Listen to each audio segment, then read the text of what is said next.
In yoga, there is a section that deals with the interaction between your body-mind complex and the food you eat. If you don't eat right, then it's not you eating the food, but the food is eating you.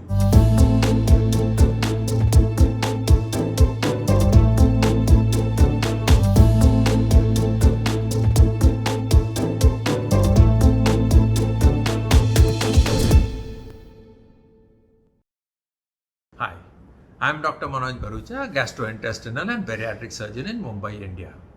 In this channel, I discuss various medical topics to keep you well informed by cutting through the clutter, simplifying the science, and silencing the fakes.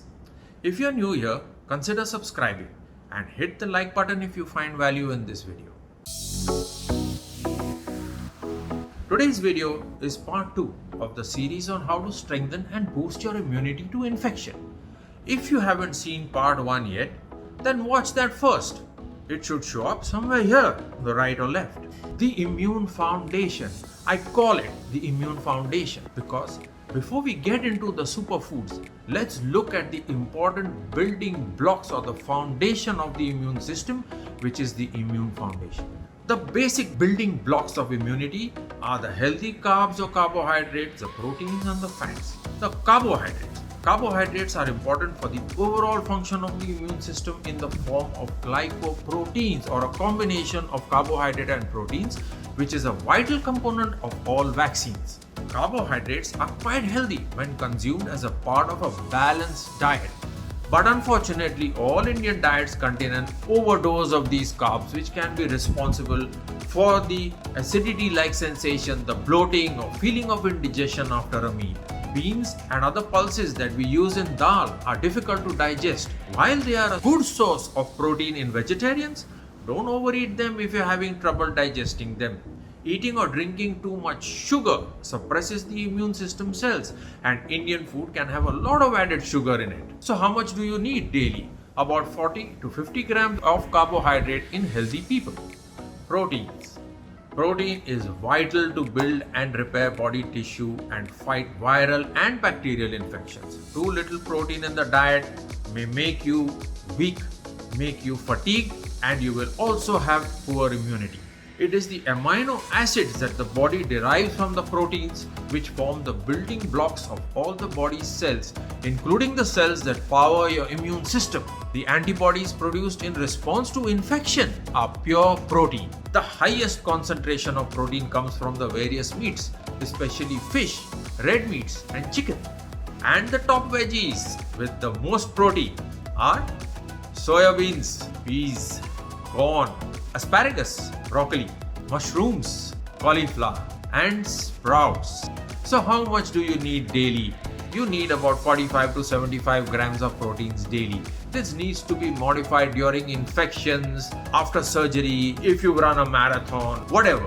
The maximum is about 2 grams per kg. Yes, there are superfoods for our immune system. We are constantly exposed to bacteria and viruses waiting to attack our defenses on our borders. Does this sound familiar? I don't know. But the immune system is the army that is protecting us. To support these troops, you need the right fuel in the right quantity. Not too much, not too little. And the fuel comes in the form of these superfoods. It's a long list. So let's get this done before it gets undone. Oh, but before I forget, if you are allergic or sensitive to any of them, please avoid them. The aim is to sneak these into your daily diet whenever you can. And at the end of the show, I'll show you some products that I prefer. So stick around. Let's look at each of these superfoods in brief. 1. Citrus fruits. Oranges and lemons. Sold for a penny? Not anymore. But they are packed with vitamin C and help to create those white blood cells, those large white blood cells called phagocytes, which form the first line of defense against infection. Because vitamin C is water soluble, your body can't store it, and you must add that squeeze of lime to drinking water or eat an orange. The daily requirement is 1000 milligrams. Take a supplement if you feel you aren't getting enough of this vitamin C. Berries like strawberries, raspberries, blueberries, they contain vitamin C, antioxidants, and flavonoids. They have it all. Flavonoids help in protecting the immune cells and also have anti-inflammatory properties. Ginger. Ginger is a strong anti-inflammatory agent, so add it to your tea and foods according to your taste. Garlic. Garlic converts to sulfur compounds in the body, and this helps to fight a variety of viral infections. Turmeric.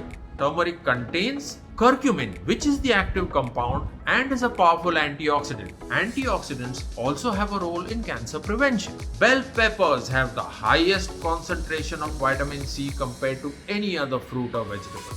The bonuses are beta carotene, which is an antioxidant, and vitamin A. Broccoli, the king of all, probably the healthiest vegetable you can eat.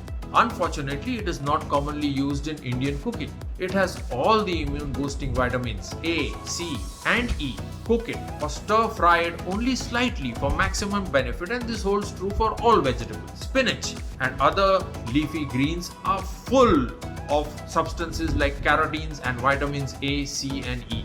Sweet potatoes are rich in beta carotene and taste best roasted. I like them that way. Tomatoes are an excellent source of lycopene, an antioxidant. Yogurt is full of probiotics or healthy gut bacteria. Current research gives great importance to these healthy bacteria in health and disease. You have diarrhea? Take a probiotic. You're on antibiotics? Take a probiotic. Fiber. Fiber is the food for the healthy gut bacteria which support the immune system. Nuts like almonds, walnuts, these are rich in vitamin E and heart healthy fats. They improve the HDL, the good cholesterol. Have them unsalted and without oil. Fatty or oily fish. These contain omega-3 fatty acids, which decreases inflammation and boosts white cell activity. It has a high protein content too. Flaxseed oil or capsules are the alternatives for vegetarian. Chicken is a rich source of proteins and vitamin B.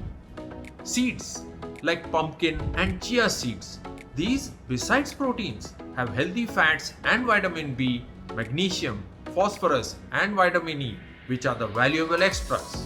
Beans, vitamin B, potassium, magnesium, and fiber. And there you have it, a total body tune-up. So what haven't we covered? Let's measure up on the vitamins and minerals, the so-called micronutrients. We all have friends who swear by their vitamin routine. But does it actually work? Or is it only a placebo? A general multivitamin mineral supplement providing the recommended dietary allowances or RDA may be recommended in the sick or elderly people. For others, it should be advised by your physician. Megadose supplements can sometimes be harmful or even suppress the immune system.